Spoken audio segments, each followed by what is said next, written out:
कृपया कार्यक्रमाचे backdrop change करावे. मी कार्यक्रमाच्या टेक्निकल टीमला विनंती करतो.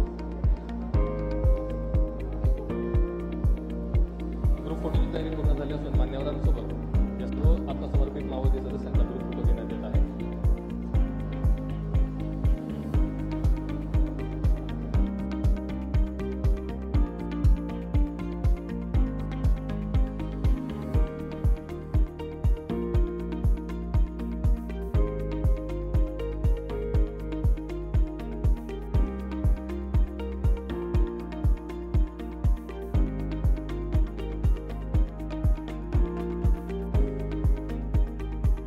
खूप खूप धन्यवाद सर. त्यानंतर मी माननीय मुख्यमंत्री तथा गृहमंत्री महाराष्ट्र राज्य श्री देवेंद्र फडणवीस सरांना विनंती करतो